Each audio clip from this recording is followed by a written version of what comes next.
we have a special bonus, which is that my colleague, Amr Hamzaoui, is in Cairo, and we have him on the telephone. He's going to give us a quick update on how he sees the signs in Cairo, and if we can keep the telephone line open, he might be able to take a couple of your questions. So, Amr, can you hear me now? I can hear you well, Michelle. Okay, wonderful to have you with us, Amr. So please tell us, how do you see the situation going? How do you see the security situation and the political situation developing at this point? Right. Let me start by the second, which is the political situation, and let me excuse the fact that I am at a checkpoint right now, so it might turn a bit loud. With regard to the political situation, and I find it quite challenging to separate in my mind between the analysts and the activists who I have come to be in the last days. So it might sound more like an activist and less as an analyst, but I hope you will still find it useful. What is happening politically is that we finally have a sort of a political roadmap for the way ahead, for the transitional period. The interview which General Suleiman, the Vice President, gave a few minutes ago, and it was clear what he was going to say. A bit of what he said was leaked already. Sounded very positive at 4 levels. One, he opened up the transitional period with regard to the constitutional amendments to more than Article 76 and 77. He spoke specifically about Article 88, which is the article that pertains to the judicial supervision over Egyptian elections. And he even said that whatever is going to be agreed upon as an article in the Constitution that needs to be amended in the timeline given, which is 70 days, and the Constitution articles can be looked at depending on the outcome of his dialogue with the opposition. This sounded encouraging. The second issue which sounded encouraging as well was the fact that he said he has started already his dialogue with the opposition and that he did not exclude anyone. I mean, what he said about the Muslim Brotherhood was quite encouraging in that context, that they do have a chance. It's a precious chance, as he said, and he is encouraging them along with the WAFD and the Tagammu party that are yet to join the dialogue and speak with him. The third level, which is sort of was one of the central demands that we, and here I'm referring to a group of people who put out yesterday a statement, maybe you read it, Michelle and everyone else. We are being called Lajnat al-Hukama, which is the committee of wise men, the first time for myself to be characterized as a wise man. We were calling on the president to give the vice president all the presidential powers needed to manage the transition. And he has started to manage the transition effectively today.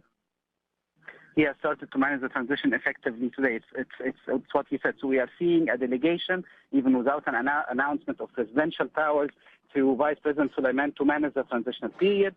The fourth encouraging sign of the Vice President is that he said he and the authorities are going to put on trial everyone who was responsible for the violence last night, the violence today at the Tahrir Square, as well as the violence in the last days. And he said that the young demonstrators who were detained and activists who were detained are going to be freed as long as they were not implicated in violence. And as you know, all of them were not implicated in violence. So these were encouraging signs and a sort of a roadmap for how to transition to democracy in Egypt. Now, what remains contested and what's going to be a question for the next days is the following.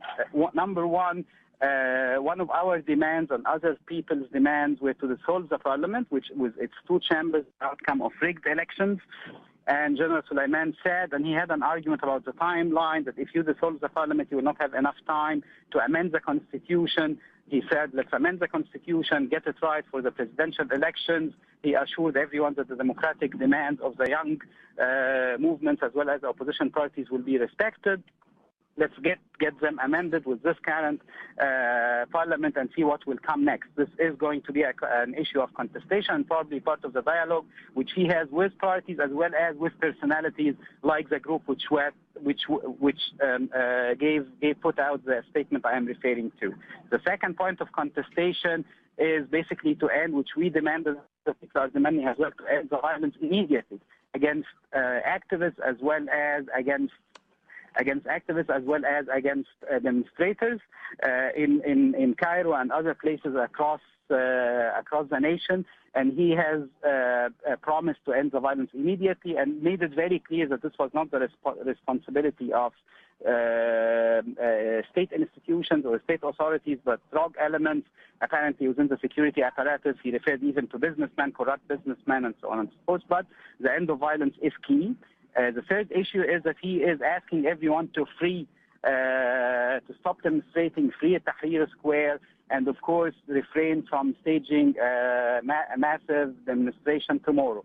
This remains contested among different protesting groups and activists. I tend to see it as a concession which now we have to give, since the roadmap is clear and since we are entering into negotiations and since some concrete steps were announced. Finally, there is a great need for safeguards, constitutional safeguards, political safeguards, as well as safeguards from the military establishment as to how the transition is going to be managed. I guess this is an issue which will be sort of a gradual process, not too long, but we basically are looking at 6 months, 200 days, as he said. So we need guarantees, we need safeguards, and he will still have to assure people in Egypt that this is not going to be violated, the commitment to democratic change and reform. That's it from my side, and I'm happy to take any questions from the audience. Okay, if I could just start with one quick one. There was one word that I didn't hear in your presentation, Mubarak.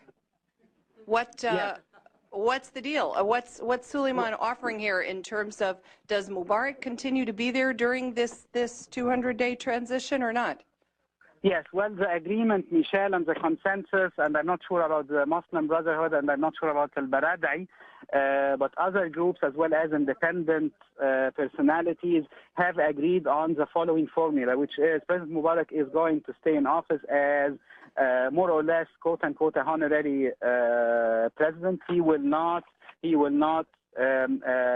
delegate the authorities to manage the transitional period to the Vice President Suleiman, who has started with that management today. This is a face-saving solution, which is, to my mind, wide accepted in Egypt among many people. President Mubarak, in his last speech, has appealed very emotionally to Egyptians by stating that Egypt is his country, he was born here, and he would like to die here. Of course, the calls to remove President Mubarak was not to remove him from the country, but to remove him from power. What we are seeing is an indirect